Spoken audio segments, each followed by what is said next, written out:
अखण्डमण्डलाकारं व्याप्तं येन चराचरं तत्पदं दर्शितं येन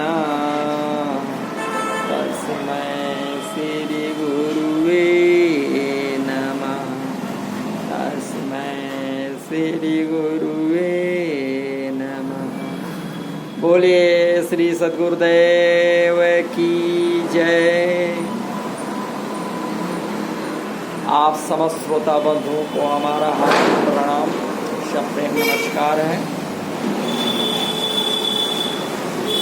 आइए,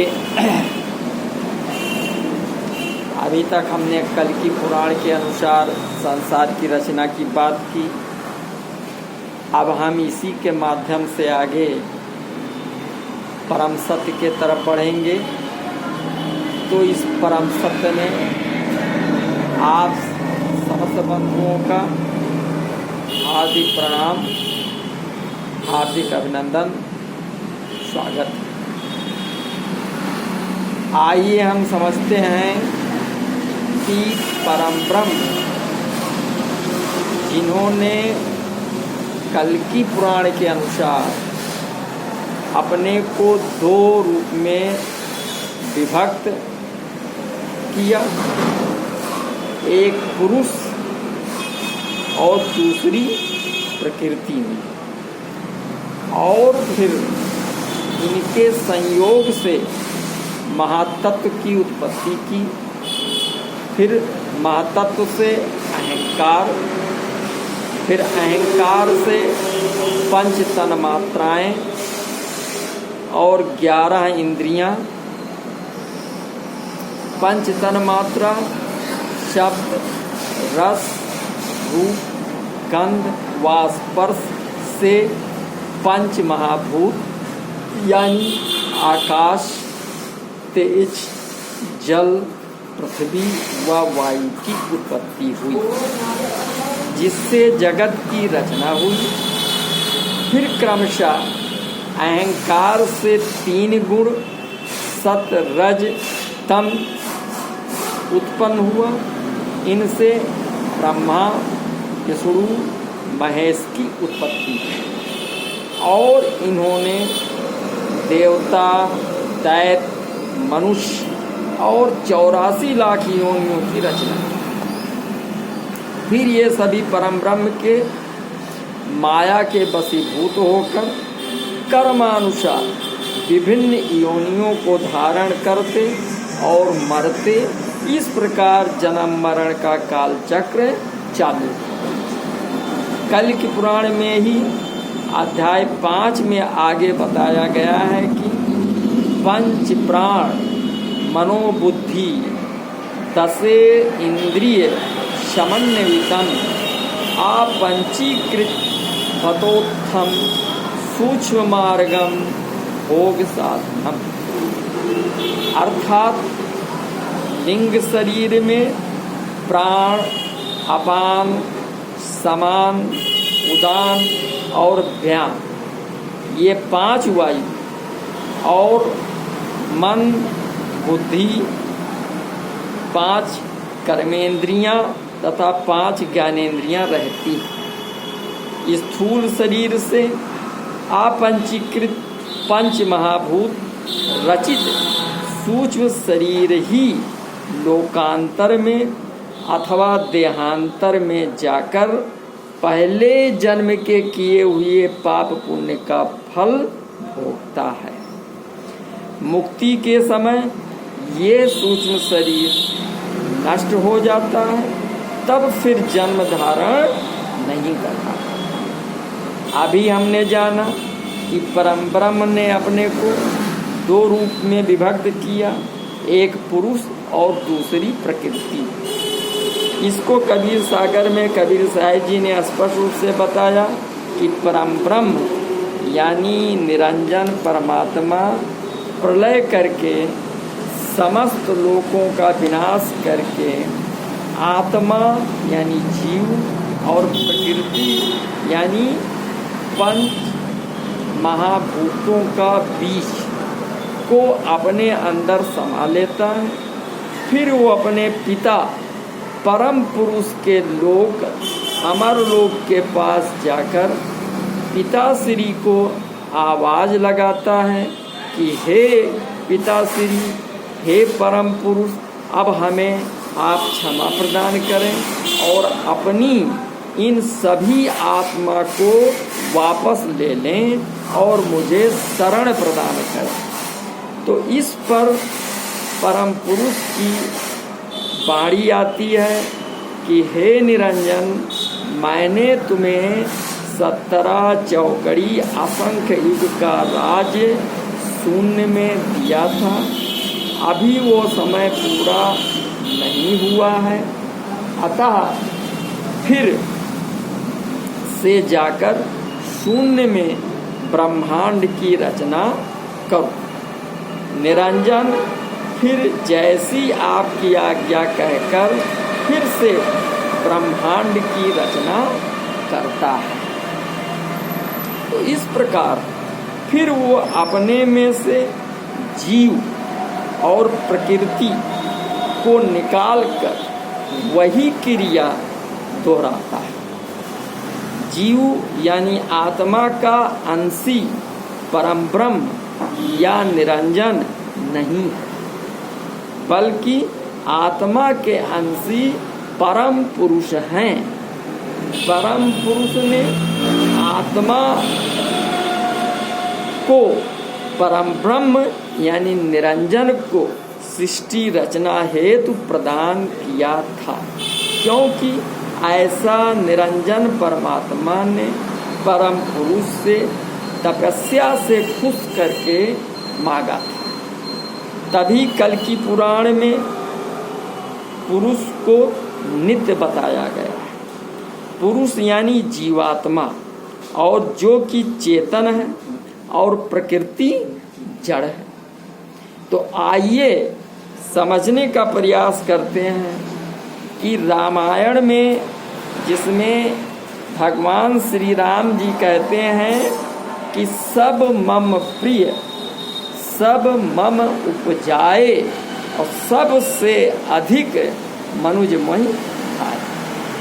तो मनुज का मतलब क्या हुआ कि मनुष्य शरीर, यानी शरीर जो विभिन्न प्रकार के शरीर हैं, अर्थात 84 लाख योनियां जिनको कि जड़ कहा गया है, यानी प्रकृति की उत्पत्ति परम ब्रह्म ने की थी। शरीर की रचना परम ब्रह्म ने, तो प्रकृति शरीर हुई और शरीर में रहने वाला पुरुष जीवात्मा। तो जब दोनों का संयोग होता है तभी शरीर क्रियाशील होता है। जीवात्मा निकल जाने के बाद निष्क्रिय हो जाए। गीता में अध्याय 2 के 18वें श्लोक में भगवान श्री कृष्ण जी कहते हैं कि अंतवंत इमे देहा नित्यस्योक्ता शरीरिणी अनासिनो अपरमेयस्य तस्माद् युद्धस्व भारता। अर्थात इस नाश रहित अप्रमेय नित्य स्वरूप जीवात्मा के ये सब शरीर नाशवान कहे गए हैं। आगे भगवान श्री कृष्ण जी गीता के ही अध्याय 2 के 20वें श्लोक में कहते हैं कि ना जायते म्रियते वा कदाचिन्नायं भूत्वा भविता वा न भूयः अजो नित्यः शाश्वतो अयं पुराणो न हन्यते हन्यमाने शरीरे। ये आत्मा किसी काल में भी ना तो जन्मता है और न मरता ही है, तथा न ये उत्पन्न होकर फिर होने वाला ही है, क्योंकि ये अजन्मा, नित्य, सनातन और पुरातन है। शरीर के मारे जाने पर भी ये नहीं मारा जाता। आगे भगवान श्री कृष्ण जी इसी गीता के अध्याय 2 के 22वें श्लोक में कहते हैं कि वासांस जीर्णानि यथा विहाय नवान गृह्णाति नरो अपराणि तथा शरीराणि विहाय जीर्णा न अन्यानि संयाति नमानि देहि। जैसे मनुष्य पुराने वस्त्रों को त्याग कर दूसरे नए वस्त्रों को ग्रहण करता है, वैसे ही जीवात्मा पुराने शरीरों को त्याग कर दूसरे नए शरीरों को प्राप्त होता है। अब आगे भगवान श्री कृष्ण जी गीता के अध्याय 2 के 23वें श्लोक में बताते हैं कि नैनम छिन्दन्ति शस्त्राणि नैनम दहति पावकः न चाएनं क्लेदयन्त्यापो न शोषयत मारुतः। अर्थात इस आत्मा को शस्त्र नहीं काट सकते, इसको आग नहीं जला सकती, इसको जल नहीं गला सकता और वायु नहीं सुखा सकता। आगे श्री कृष्ण जी गीता के इसी अध्याय 2 के 24वें श्लोक में बताते हैं कि आच्छेद्यो अयम आदाह्यो अयम आक्लेद्यो अयम एवच नित्य सर्वगता अस्थाणुर अचलो अयम सनातना। क्योंकि ये आत्मा अछेद्य है, ये आत्मा आदाह्य है, आक्लेद्य और निसंदेह आशोष्य है, तथा ये आत्मा नित्य है, सर्वव्यापी, अचल, स्थिर रहने वाला और सनातन है।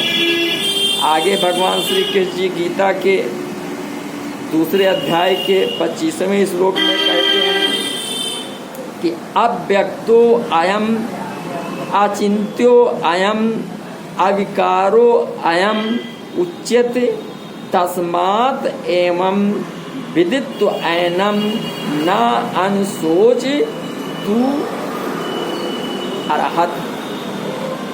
अर्थात ये आत्मा अव्यक्त है, ये आत्मा अचिंत्य है, ये आत्मा विकार रहित कहा जाता है। गोस्वामी जी ने भी रामायण में कहा कि ईश्वर अंश जीव अविनाशी चेतन अमल सहज सुख राशि। अविनाशी चेतन अमल सहज सुख ऐसा है इस आत्मा का गुण।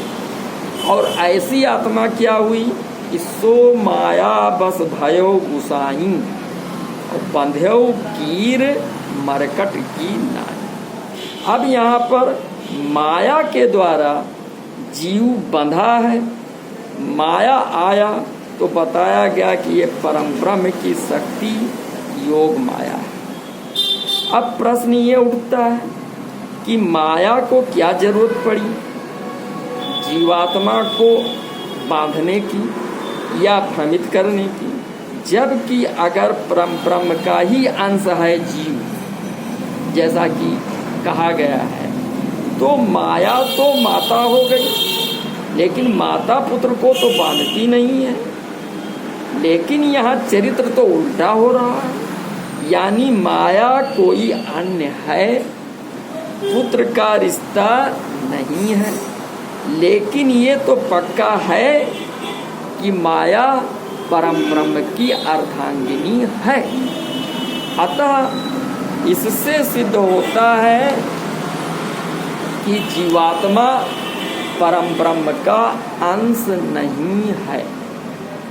इसी को स्पष्ट करते हुए कबीर सागर में कबीर साहिब जी बताते हैं कि आत्मा परम पुरुष का अंश है। परम ब्रह्म यानी निरंजन परम पुरुष का पांचवा पुत्र। शून्य में जगत रचना हेतु अष्टांगी कन्या को उत्पन्न करके निरंजन को आत्मा और अष्टांगी कन्या को परम पुरुष ने सौंपा था कि शून्य में जाकर दोनों मिलकर के सत्य सृष्टि का निर्माण करो। कौन सी सृष्टि?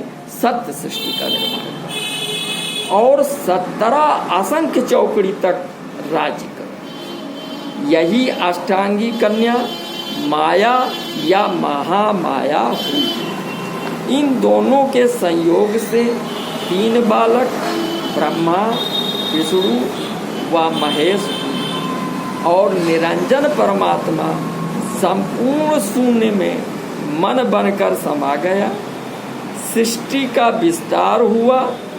सत्य के बजाय असत्य सृष्टि बनाया जो कि विनाशी। ये गड़बड़ है। सत्य सृष्टि के बजाय परम पुरुष का आदेश था सत्य सृष्टि बनाने के लिए, लेकिन यहाँ पर जो निर्माण किया गया वो असत्य सृष्टि का निर्माण किया गया। इसीलिए ये सृष्टि, ये जगत, ये ब्रह्मांड विनाशशील है। अब इसमें माया शरीर बनी और जीव आत्मा को, जिसे परम पुरुष ने, जो परम पुरुष का अंश है, उसको जीवात्मा को शरीर में कैद कर दिया गया, जिसमें परम ब्रह्म मन रूप में समा, यानी शरीर में मन रूप बन करके परम ब्रह्म भी मन रूप से वो शरीर के अंदर समा गया और जीवात्मा भी शरीर में कैद कर दी गई। इस प्रकार इस आत्मा को मन और माया ने अपने बंधन में कर दिया, क्योंकि तभी कहा गया कि मन मनुष्य से हर कर्म करा लेता है, चाहे मनुष्य उसे ना करना चाहता हो। अर्जुन, महात्मा अर्जुन जी श्री कृष्ण जी से पूछते हैं कि ये मनुष्य स्वयं ना चाहता हुआ भी बलात् यानी जबरदस्ती लगाए हुए की भांति किससे प्रेरित होकर पाप का आचरण करता है। ऐसा गीता के अध्याय 3 के 36वें श्लोक में महात्मा अर्जुन ने भगवान श्री कृष्ण जी से पूछा। अब भगवान श्री कृष्ण जी गीता के 3 अध्याय के 37वें श्लोक में उत्तर देते हैं कि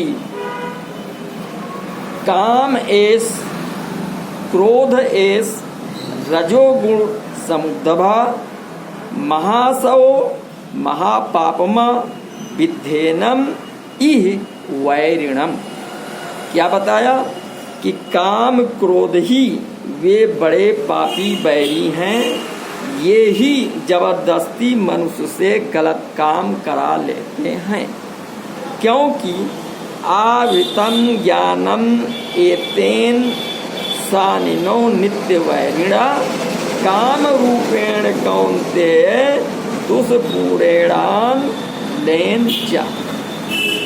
ये अध्याय 3 के 39वें श्लोक में बताया। अर्थात काम मनुष्य के विवेक को ढके रखता है। अब आगे भगवान श्री कृष्ण जी अध्याय 3 के 40वें श्लोक में बताते हैं कि इंद्रियाणि मनोबुद्धि अस्य अधिष्ठानम उच्यते एतय विनिर्मोहतेष ज्ञानम आवृत्य देहिनम। अर्थात इंद्रियां, मन और बुद्धि ये सब इसके वास स्थान कहे जाते हैं।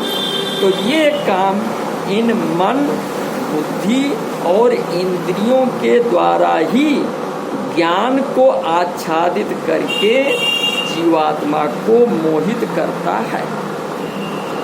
अब इससे क्लियर हो जाता है कि मन की वृत्ति ही काम, क्रोध, लोभ, मोह और अहंकार है, और इन्हीं के द्वारा मन व बुद्धि जीव को भ्रमित किए रहता है।